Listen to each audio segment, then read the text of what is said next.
Me and Hans had a way of working. We developed a way of working without realizing that there's a formula that we did.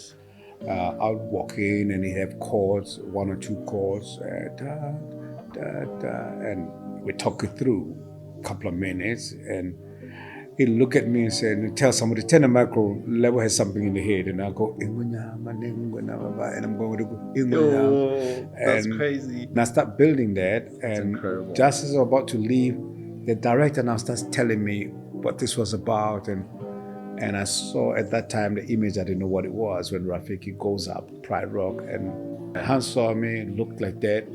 He said, keep the mic on. So I went and looked at that and I said, nah, and that was it. With just a single take, Lebohang Morake, better known as Lebo M, forever transformed Disney's The Lion King, reshaping its creative direction and earning him worldwide acclaim. Throughout his groundbreaking career, he's collaborated with musical legends such as Hans Zimmer, Quincy Jones, Elton John, Beyoncé, and Pharrell Williams, just to name a few. Blending powerful African rhythms with contemporary music, Lebo M undeniably remains one of the most decorated African artists of our time.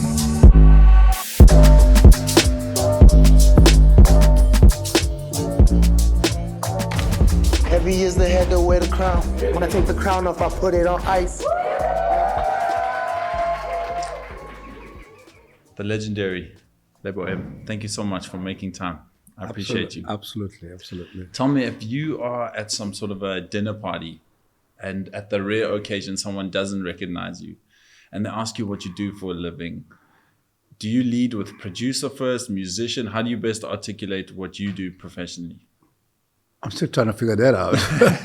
I love that. I just say I'm in entertainment until somebody digs in.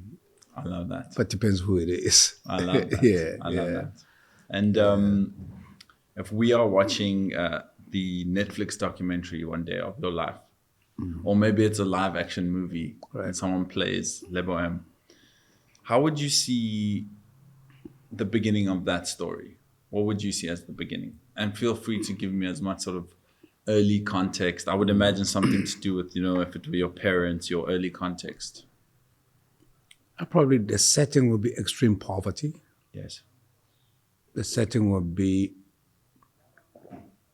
early South Africa before 1994. The setting would be a little kid that's full of dreams, who goes to sleep hungry, but wakes up and a mother that says, "Who are you?" I said, "I'm Lebo." "Yeah, but who are you?" And a really devastating family structure, but a very eager young kid who somehow knows that this is not all of him, that there's something out there better. And I think that comes from, you grow up in extreme poverty, but the guy next door has a nice car, and your dad is walking.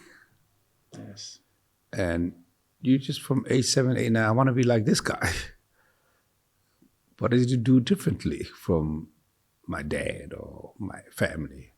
How come his kids got better clothes than me? How come they got dinner every day? I didn't know that my hustle had started, how to navigate this thing called life, because I became, by default, a adopted son by the neighbor. As in, I would wake up and watch this car. Oh, crazy. I'd wake up and just, while everybody's sleeping, I'm this kid that's just standing there by the gate, and he looks at me and gives me 2 cents. But I think he had sons. But I think he realized that this kid is different, such that when they go as a family on holiday, I'm in the car. Oh, crazy. Yeah. And years later, when I get adopted by a Washington, D.C. based family, that becomes like a pattern of sort.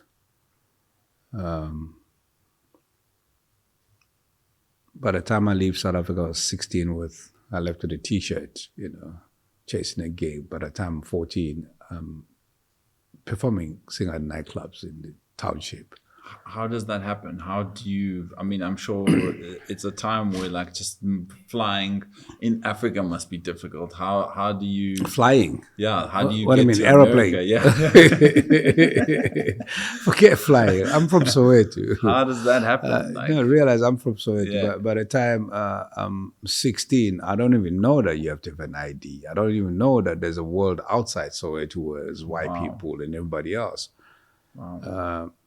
You know how, as an adult, and oh wow, you're from apartheid South Africa, you must have had a very difficult, painful life. I said, I had a great childhood. And you see people go, what do you mean? So I had to find ways to explain it. I don't even think it lands that when you are born into something, that's all you know. When you're born into wealth, that's all you know. When you're born into extreme poverty and your entire life is rotating around Soweto, Yeah. from age 0 to 16, that's all you know. You don't know that there's another world within the same vicinity Yes. called city, let alone country. Wow. It's all relative, right? It's relative to your existence and your... Yeah, but I knew that the guy next door and his family has something a little extra. And that's the extent of adventure one had. Wow. But then from when I started now with street bands, I think I was 7 or 8, in Soweto at that time was a hard time. A young black kid had options that are limited to only 2. Soccer or be a thug. But then there was this other one that nobody really cared for. I became a youth club ballroom dancer. That wasn't hip. Until then, between... Why though? What pulled you towards it? Was it...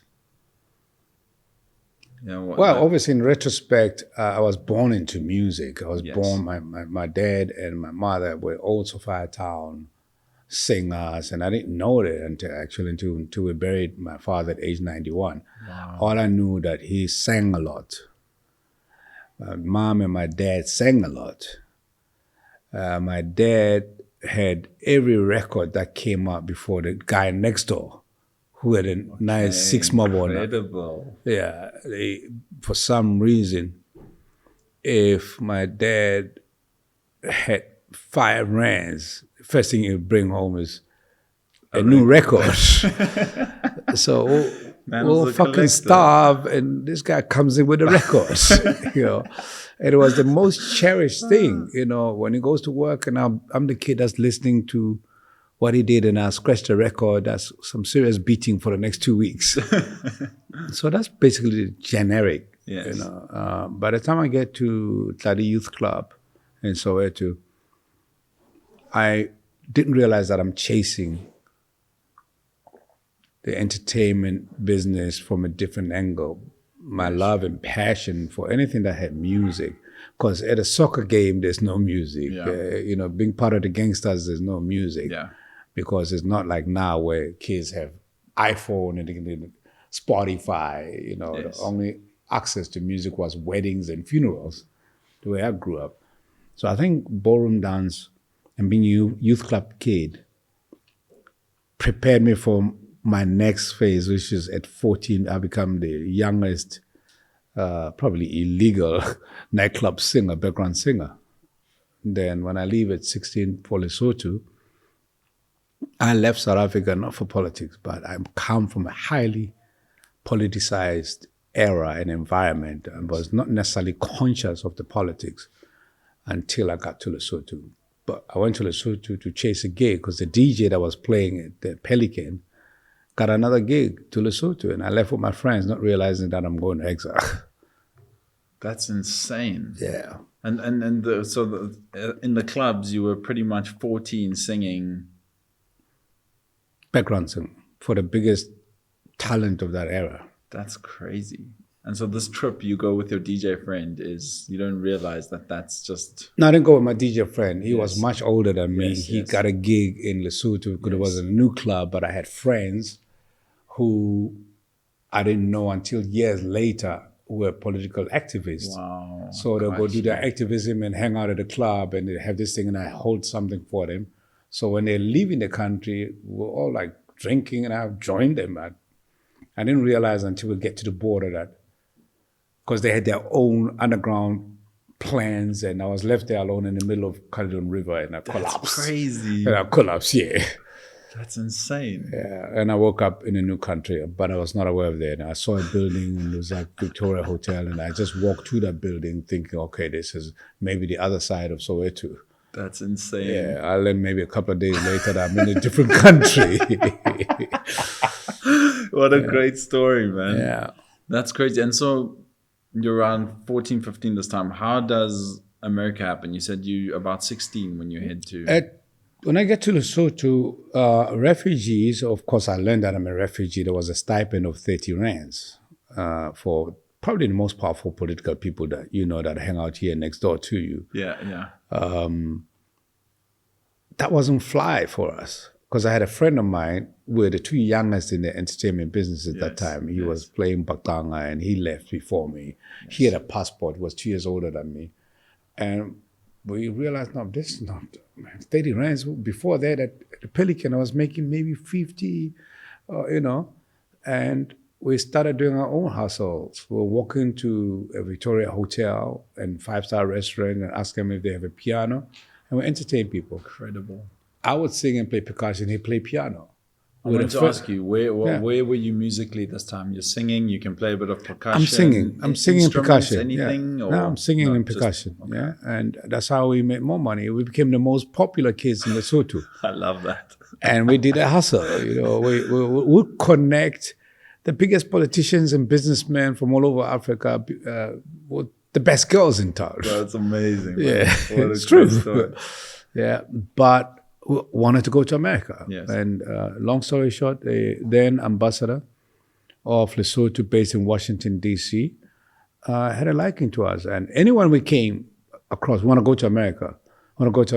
I mean, we met even some of the biggest South African artists who were in exile then, and we get promises. But Tim Tahani coordinated a special arrangement for us with his friend who was a concert pianist in Syracuse, New York, to adopt us. So we didn't go by scholarship. We didn't go with any political organization, because young people at that time would leave South Africa and be spread around the world via the ANC, PAC, those type of connections. That ties to some sort of political Yeah, ties. And yeah. Okay.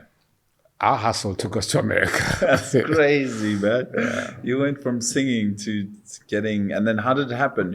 How did it eventually happen? And I landed in Syracuse, New York. I didn't last long there because I'd never been in a cold environment, snow, and that's the first time I actually see and mingle with white people. that's insane. Literally. That's insane.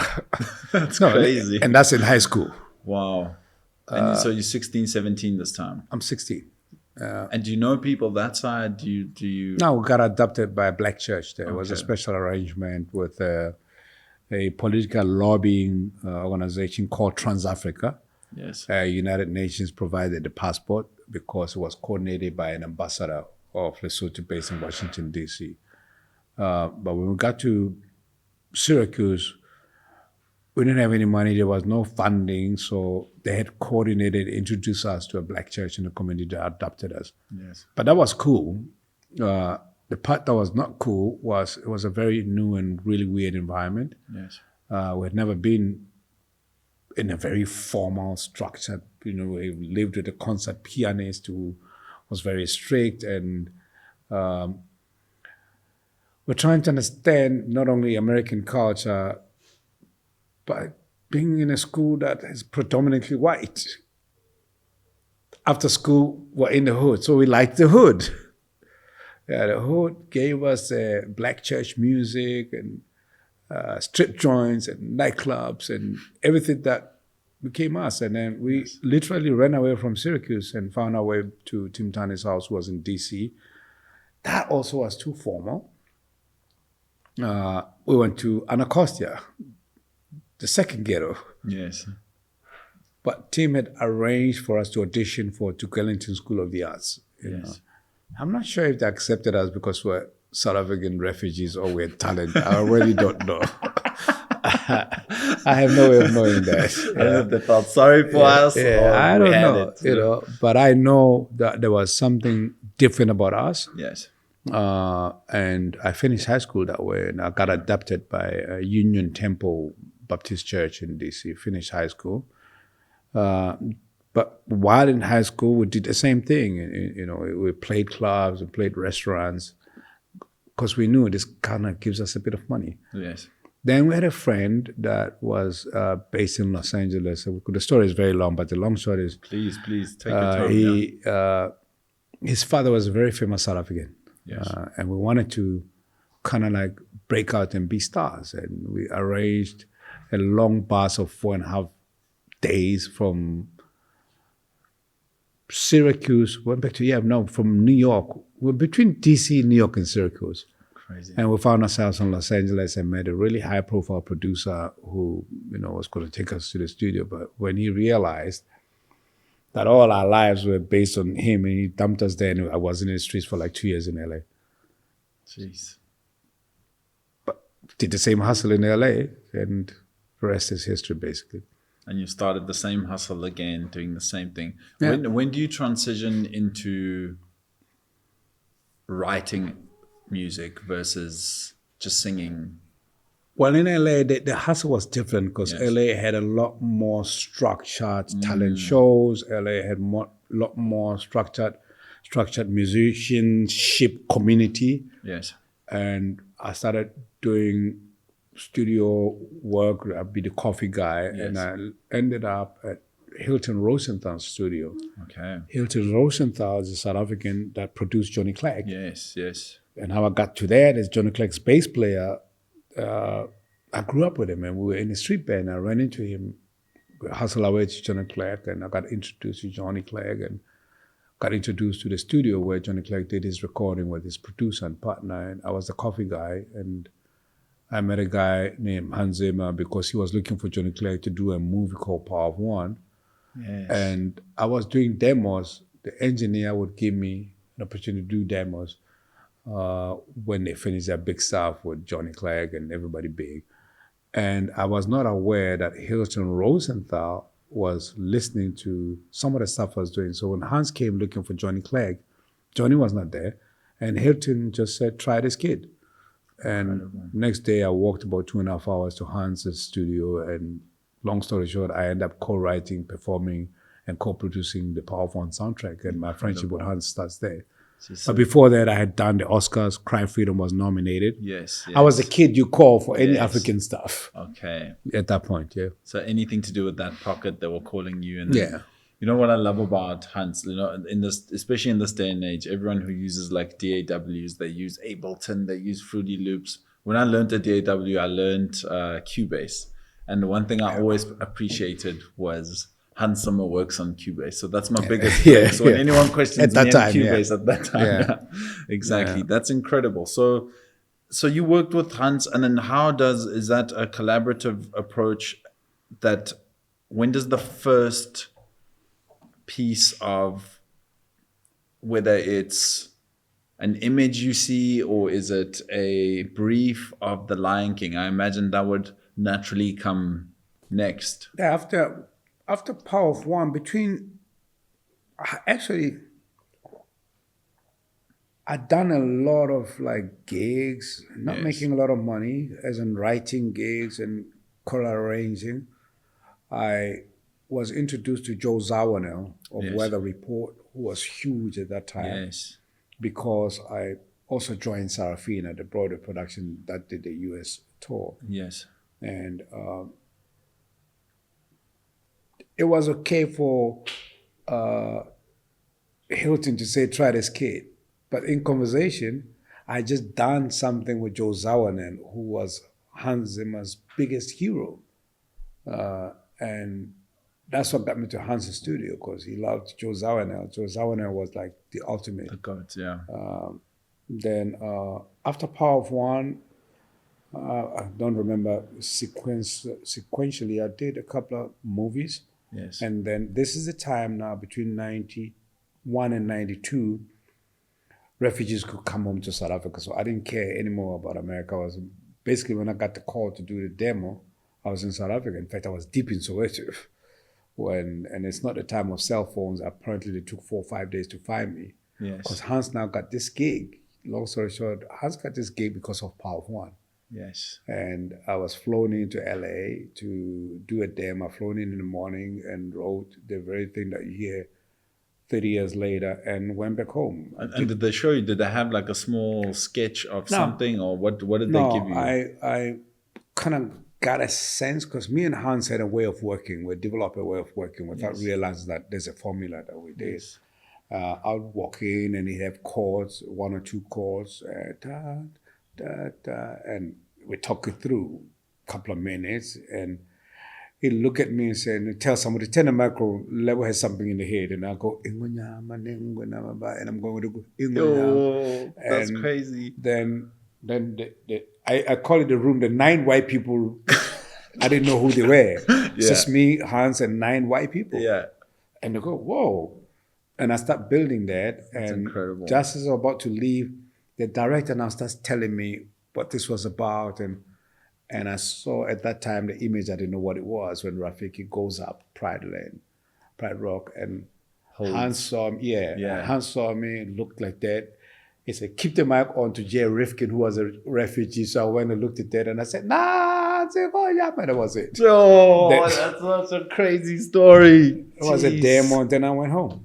And you were about to walk out. Yeah, about seconds before I walked out. And you just saw that and you were like, And I asked, what's that? And they said, oh, well, this is a ceremony, blah, blah, blah. And the track was still playing. I hadn't finished because I wanted to go home. Then turn around, I fucked off home. A month or 2 later, I got a proper call from my then manager. Yes. And I was flown to LA. I was not aware that I actually replaced Andrew Crouch because they'd hired a choral arranger, choral director. But Hans stood still that now, we're not going to do this. We got to find Lebo, you know. That's so insane. I did that. And now I started working the movie now. Yes. We did about 17 takes trying to now do the thing proper. But the take and that was I that did. in the Mafikeng studios? No, or that's was this that's still, LA. You're still in LA. LA, Okay. yeah. Well, I came back with Power of One. Yes. So I had that formula. Yes, yes. So by the time I started working The Lion King, the main thing was trying to understand what made this work I did, this demo did so attractive. Yes. Apparently changed the whole direction of the movie. So I was now being a musician, trying to do, we did about 7 or 8 takes. But the only take that really stayed, and it's still the take, is one take I did, and it's still there. That's incredible. Yeah. And you almost can't recreate that magic no matter how many times you sing it, no matter. We try. And that just shows you're channeling, right? So you channeled something through you in that moment. Yeah. And no matter how many times you try, or 10 other vocalists try, or how many iterations you do, you just can't recreate that. That's incredible. First time, the beginning of Lion King changes when I now do Mufasa, and I write the whole beginning of Mufasa 30 years later. That's insane. Which I by the way, I know we're jumping, but geez, I must say, I'm just really juxtaposing the enjoyed. process of one piece of artwork that I was doing as a demo, and it never had to be tuned. There was very little EQing. It just stayed. The microphone was perfect. The pitch was perfect, and the emotion and inspiration was perfect, so it never changed. And the feeling that was captured, you could never recreate. We tried, but that's incredible. So every time we hear it, that is that one take that it's one take. Yeah. Wow, what a special story, man. Yeah. What a special story. What a special story. And at that time, are you charging a fee to come out to a studio? Is it a royalty? Like, how does that structure work? Well, I know nothing about that. I'm getting paid, and I got an apartment, got a new girlfriend, and in the room with Elton John. But obviously, there was a setup that helps set up the future, so to speak. that involve lawyers and contracts. Okay. I just signed. Incredible. Sign. And you had good people around you guiding you that time to make sure. Initially, I thought so, but over the years, when you now grown and you're a professional and Yes. you've done way more than Lion King, then you meet the right people and you fire your accountant and you fire your lawyer and you try to fix the future. I got you. But I learned only one thing in the streets: maintain good relationships. Absolutely. No matter who screws you, or what matters the most is the extent of being screwed. Yes. Not who screws you. You know what I mean? That's so powerful because at the end of the day, if you maintain the relationships, you'll get another chance to rework the structure on the next one, and you make it bigger and you make it better. I love that. Because past Lion King, by the time we do Lion King on Broadway, I'm doing like 4 or 5 movies between the Lion King release and the Lion King on Broadway, and my album Rhythm of the Pridelands becomes, speaking of technology, the first post-Cubase into Pro Tools, and what was the board? The first board used in the world at that time that Hans designed was the Ultimate board. That SSL, not the SSL. I can't think of it. It was a lot more advanced than SSL was. The first album done was my record in it. I can't think of the and Pro Tools. Yes. The experiment of Pro Tools from Cubase to Pro Tools was on Rhythm of the Pridelands, a follow-up to the Lion King album.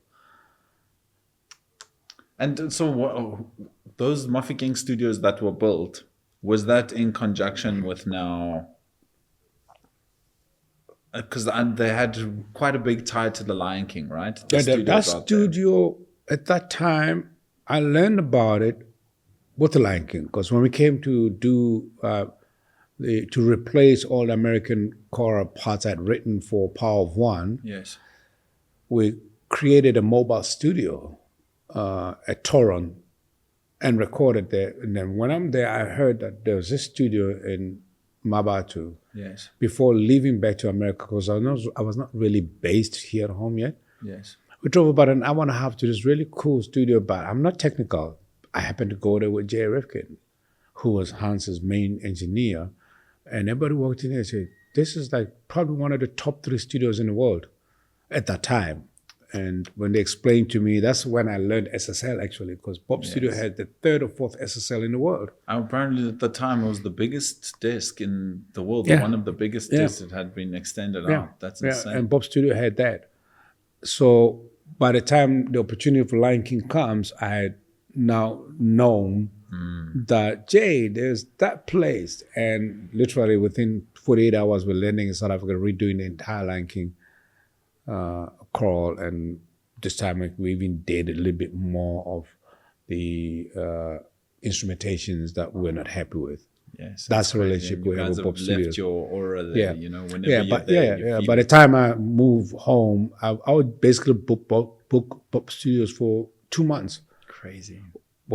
Just to hang out. That's how I really recreated a relationship with musicians at that time in South Africa. I would book the studio and just drive an hour and a half. I had a bar, and Studio One was my favorite, which at that time, $1 to rent. Yes. You know, it's nothing. So my friends Chico Twala would come, the big names would come, and I ended up doing a record. Incredible. Not knowing that I'm doing an album. Incredible. I love that. So that's it. That's it.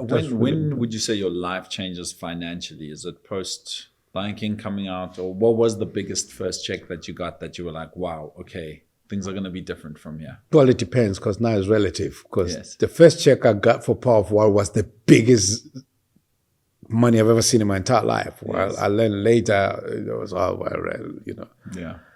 I think the real, when the Lion King goes on Broadway, the deal structure changes completely. Of course. I write more works and Broadway songs, and I'm very much aware, and I have a whole new infrastructure. My deal is done differently. The negotiations are done differently. Different royalties, I can imagine, because they're performing every day. And by far. By far. So probably the first real decent check. But you're not on the road with them, eh? with The Lion King? No. The Broadway? Yeah. I'm basically part of the creative team that opens The Lion King around the world. I cast Wow. the first South Africans I casted, literally, and I basically made a call on a lot of things. Heather Hadler, who plays Nala, I hired. I Wow. made a decision there. She's a big Grammy Award star now. Absolutely. Then from New York, the next production was London. So I go there and part of the process of auditioning because I have to, I created now, you can't do The Lion King without South Africans in it. Yeah. So Yes. years later, we have probably around 14 productions running around the world, and all of them have South Africans. And after I produced Lion King in South Africa, we went from what's on stage, singers and dancers. There are people that were hired by my production, costume, makeup, that are working in Lion King somewhere in the world. So Crazy. And you're still involved in the production that's around the world right now? very minimally. Okay. Because we created teams, we created new formulas that never existed before. But you So still have some sort of a stake in them? supervise, yeah. Yeah, incredible. Creative supervisor and Creative. producer. But I don't have to do anything anymore. I just go there, That's give notes, incredible. and No, it was groundbreaking. I felt like in that realm, it was probably the show that has, I mean, I'm sure statistically it's one of the best performing shows for the longest of time. it's the biggest money maker still. Yeah, absolutely. And it was like groundbreaking, not because it was something that came out of South Africa and was something that had that element in it, and you are part of it. You know, some shows don't transition so well into theater. This one just broke Well, the whole mold. the difference with Lion King is by the time we do Power of One, myself and Hans created a formula that the world and Hollywood had not really paid attention to, that you can create, produce African content to the highest quality possible. The movie didn't do well, but the soundtrack created a whole new formula how to create African music and marry it with Eurocentric. So I call it the audition for the Lion King. By the time we do the Lion King, we had a formula. And that formula was based on quality. I think the major difference is, in addition to that, is that Disney had an open check. By the time the Lion King goes on Broadway, Julie Taymor was the director, could dream of anything as long as it met the quality. I think that's what makes the Lion King successful, that the audience started experiencing African content in the highest quality possible. Absolutely. And so that was the biggest check. Okay? So once it goes on the road, your life has pretty much changed.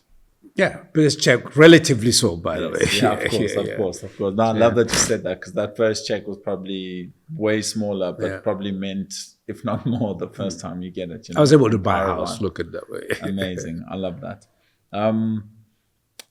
Couple more questions I'd love to get into. I think from that point onwards, it is, you know, the plethora of things you've done, and it's the movies thereafter, and it's the movies. How did you stay consistent? Like so many people talk about in so many interviews that you're like the one consistent voice and person throughout all the Lion King series. Was that intentional, or is that just how it happened? Did you just keep getting the call back? Was it always something related with Lion King? You were the first call people would make. Is that the relationships you kept? I didn't know when I was at Pelican that I was learning. Pelican, anything that says Lebo M, there's no Lebo M without the institution called Pelican. Because I was exposed to very mature, highly sophisticated jazz, R&B, South African musicians. Yes. And by the time I now start getting a footprint in America, I'm the next generation, a kid under the biggest icons and celebrities and superstars from South Africa, Miriam Makeba, Hugh Masekela. Yes. So I'm growing up under them, and I learned something that I think I wouldn't ordinarily learn, that as much as Hugh Masekela loves and plays jazz, the authentic South African in him was the way through. Miriam Makeba ends up being with Harry Belafonte, not because she sings jazz better or sings whatever, because I learned that to have consistency in a discipline that's everywhere, but being authentic to who you are first. And it's what sustains me. And I then created, when I work with South Africans, an environment that insists on authenticity. That's so powerful. Yeah. I love that. Yeah. What's a memory that comes to mind with Hugh Masekela when you... A lot of conversation, a lot of laughs, and something that used to sound familiar to what my mother used to say when I was a kid. Yeah. I didn't realize until years later, obviously, Yes. that it was about, who are you? Yeah. Oh, you like Miles? Why? Why you like Miles Davis? Why you like Marvin Gaye? Because when I left, I was an R&B singer.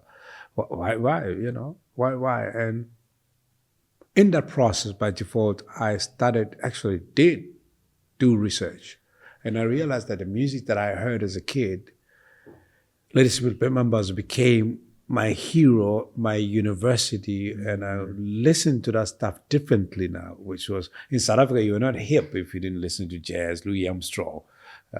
But that's the foundation that then helped solidify the authenticity of the artist I become. So if you ask me who my hero is, I work with Quincy Jones, I work with Hans Zimmer, I work with my greatest heroes, Ladies Members of founder, Joseph Shabalala. Wow. Because I think my sense of direction in terms of authentic me as an artist comes from that research I did, but it was not really research, it was invoking something that I and the community and the country took for granted as a kid. It was songs that you play, that played on radio, but they had powerful melodies and they sustained them. So, Buya no Matemba. It was like walking and listening to sound of cars. But I didn't know until I started creating my own, what's now called, song list. Yes. I started listening to a lot of that. And basically there's no Power of One and Lion King, crawl and writing and producing without listening to my buzz. That's incredible. And it's like, I love that analogy that you paint, because like you don't know the imprint it's making on you by listening to something, and it's almost tucked away and ready for you to trigger when you need to access it. That's so powerful, man. That's probably because in high school, my first girlfriend I was a nobody until I probably sang something from Let's Play Members. Oh, what's that? Oh, yo, you got that thing, okay. What's that? And when you get a girl in high school that basketball players look at and you are a nobody, suddenly you get that attention. I went hardcore. You learn every song. You learn every melody. It's true. I love that. Yeah. That's powerful. A few more questions for you. Do you think you're able to identify a hit record? No, because thankfully I don't evolve from hit making records. I evolve from the idea that when you write something, it has to be excellent and it must be married to the storyline, whether it's a movie or a broader production. And yes, one has had great success with Lion King and probably a couple of other movies that were not as big, but they were never about how that song is a hit. They're about music that's written for a specific scene, for a specific storyline, and articulated in the best way possible and the highest quality possible. So I think I'm lucky in that sense. And had I been just a pop or Afrobeat, whatever, on my piano, or any of the popular music, even R&B or hip hop, I'm not sure if my career would have been sustainable, because it wouldn't be about authenticity. It wouldn't be about what I bring to the table that nobody else brings on the table in a movie score. I love that. You know, there's so many people who do tell me they can identify a hit record, and it's like, so it feels so good to hear it from you. That's like, no, I can't identify that, and that's not even my thing, you know? Yeah. I love that, because I agree with you. I don't think anyone can, you know? And when I say hit, like you can't really listen to something and go, that's going to break all the boundaries and cross over. That's going to be the soundtrack of the. You. I think don't also decide because that. Lion King was the underdog project for Disney. It was actually not meant to be what it became. Nobody thought this was going to be a project. Pocahontas was the movie the entire Disney infrastructure was around. Wow, really? Yeah. So probably because the underdog became the number one, Yeah. the creators of the underdog remained embedded in humility I don't have to go into the studio and say I'm making a hit record or a hit score. Even though in some way, because we are creative, you do chase that vibe that comes with that great melody, the great arrangement, but not in the same way that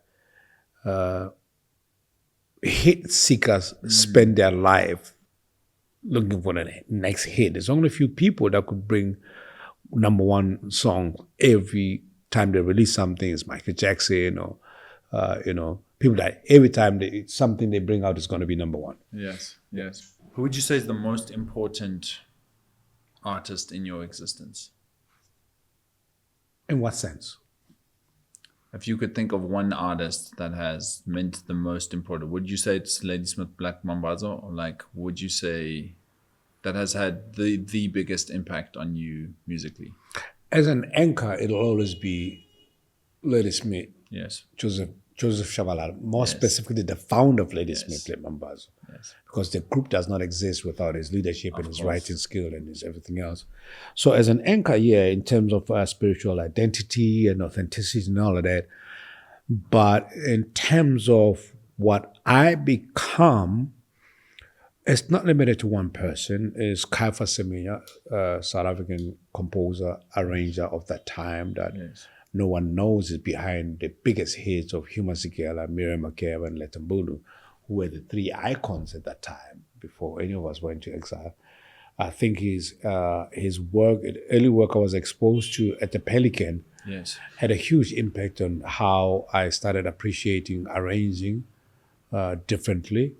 So I think then the combination of Caiaphas and then working with Quincy Jones, and after Hans Zimmer, Jerry Goldsmith, I did a soundtrack called Congo, and I'm now really getting inside, this is how they do this. This is how you write a score. This is how that's long. I've worked with probably 10 or more of the best film composers in Hollywood.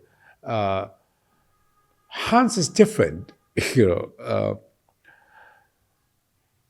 the success of the friendship and creative collaboration of me and Hans evolved jointly, not from me working with someone and watching and learning at the same time. I think Jerry Goldsmith had that type of impact on me. You know? And of course, I was very conscious at that time that I was working with the god of film scoring at that time. Yes. So it's like a triangle. It's in this sense, outside Joseph Shabalala, Kaifa Semenya is the center of what I become as a South African arranger. And structuring. And how to really deliver South African content through melody, rhythm that's different. Then Jerry Goldsmith becomes the anchor of what I call the triangle. Jerry Goldsmith, working with Quincy Jones, and then probably Hans. Incredible. One last question for you before we talk about your show. Yeah. I would love to know, Lebo M, what is the meaning of life? What do you think is the meaning of the whole design that we are all taking part in? I'm 60, but I'm still trying to figure that thing out. I love that. I'm 60 years old. I spend 99% of my life trying to pay bills and have a living and have a job and have a career. I'm pretty sure I'm approaching the time in my life and career, maybe 10, 15 years from now, I will maybe even have a hint what that is. But honestly, I don't know. Such a beautiful answer. Such a beautiful answer. And it's such a blessing. It's like you feel like you're at your new peak in your career. Yeah. You feel like you are in conversation with every other artist right now, and just the team and the people around you. And, you know, you've got the hippest sort of cutting edge people around you right now. Yeah. You know, I'm in conversation with the evolution of life. it's amazing. I love that. I love that. And what would you like to leave people with if you had to give advice to the 16-year-old, 18-year-old self? I don't know if someone who's taking somewhat of a similar path to you. I used to say this very strongly until the last 12 years. When I realized that, no, I'm not yet at a stage in my career where I'm qualified to give advice. I share ideas and I share opinions and I share thoughts. I used to be adamant to those that came after me about the whole theory and concept of authenticity. You can't pull through.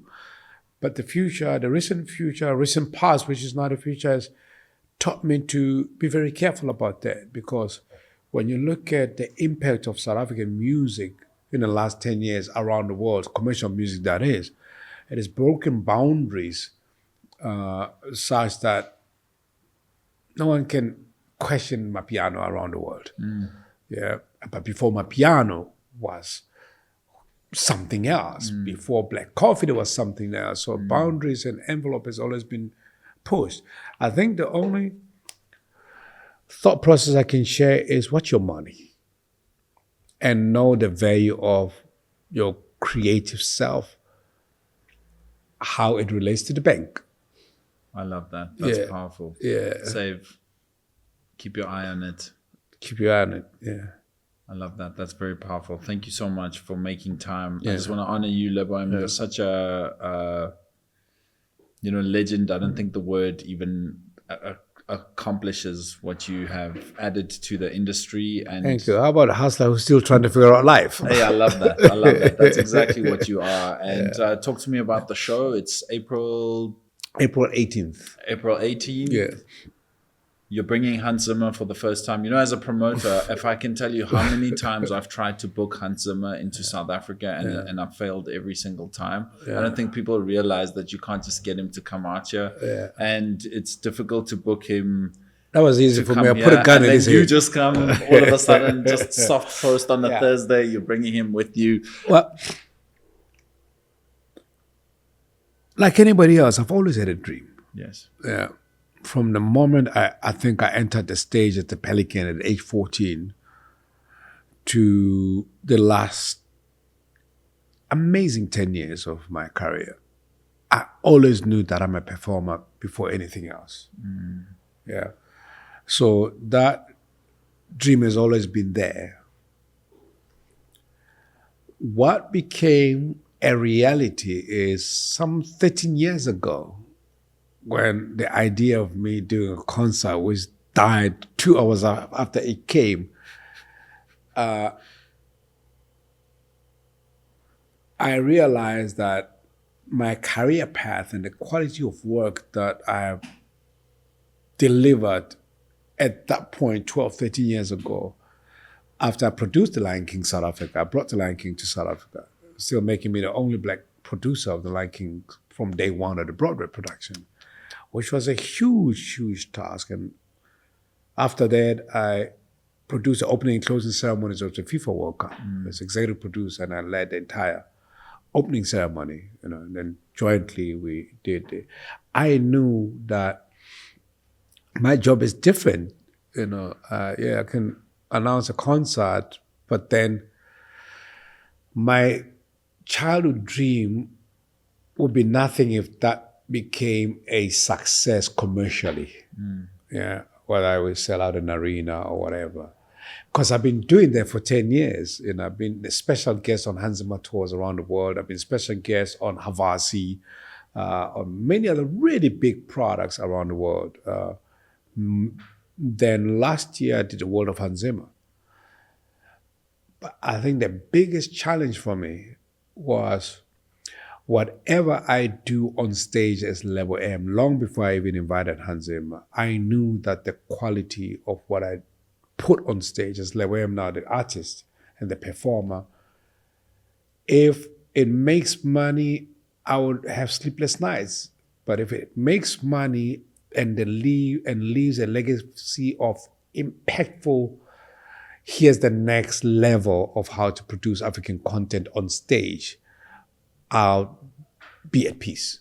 So now, when you put that contextually, the kind of product that we're putting on stage, which is a dream come true for me, becomes even more real when we did the celebration of the Lion King franchise at the Hollywood Bowl. It had been a great idea that we've been working on for the last. I started focusing on putting this to reality maybe 3.5 years ago, but doing a lot of other things. Yes. But I knew that there's going to be an expectation of quality, not only with South Africa, but based on the work one has done around the world. And quality means I'm going to need quality money. And I'm going to need quality talent, probably the best in the world. But I do have a vision. I do have a dream. So I've been rehearsing for literally 10 years as a special guest on Hans Zimmer. Incredible. Selling out arenas around the world, slowly putting together what I think is the best team to deliver Lebo M live in concert. And then second to that is we've been juggling. The most difficult thing was we've been talking with Hans for 3.5 years. In fact, they started saying to me, when are we doing Lebo? When are we doing Lebo? So that when are you doing Lebo? Me and very close people knew that that's never going to happen until I'm able to do more than Lebo. I was learning who are really my favorite talent from South Africa. What do I want to do? How do I honor my hero? Yeah? Wow. So to the point, 5 years since Bob Jovis Shabalala passed away, yes, I have been nurturing his firstborn son that nobody knows, Nkosinathi Shabalala. Wow. I now have his entire album.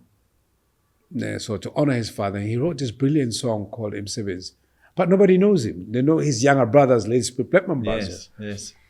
And at the same time, I've been touring with Hans Zimmer as a special guest, and each tour I bring a different South African. Wow. I brought Judith Sipuma so I'm a special guest who has his own special guest, you know.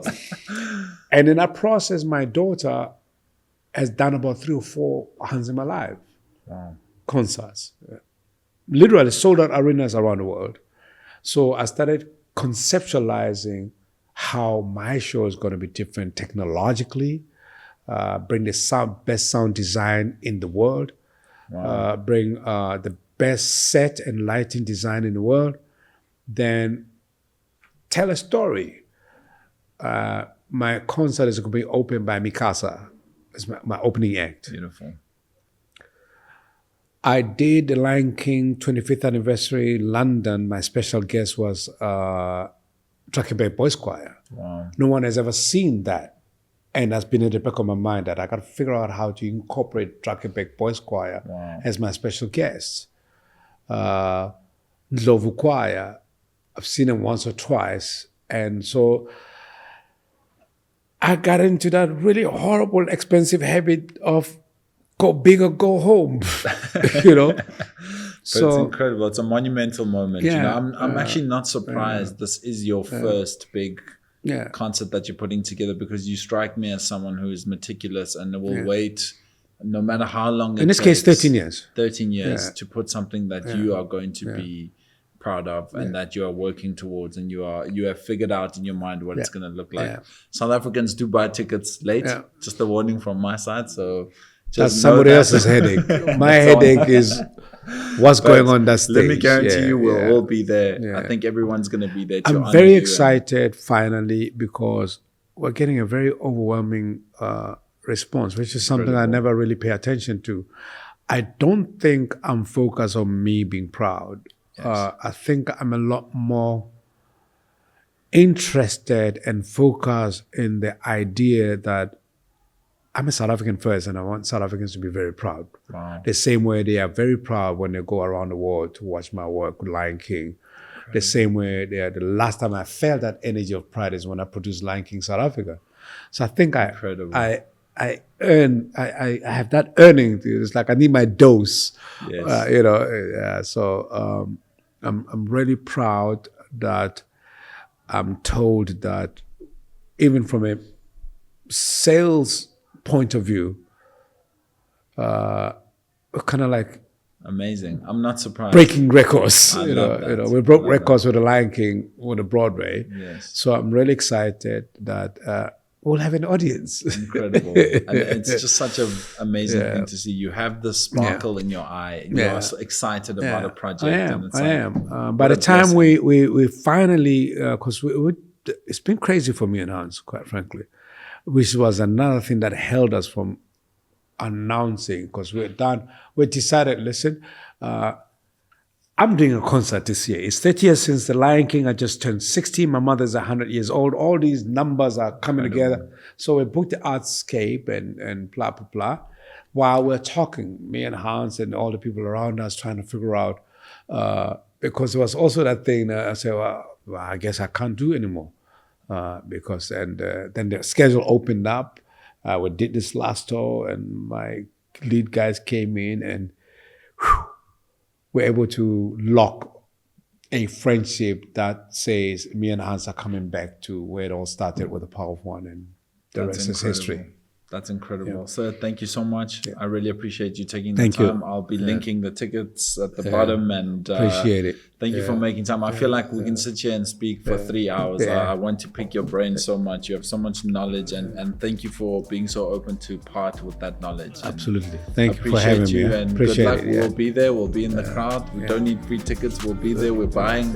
We're coming through, and we can't wait to Let's see build what a future. Let's make a statement. Thank you, sir. Thank you very much. Thank you very much. Appreciate you. Thanks for having me. That was so beautiful.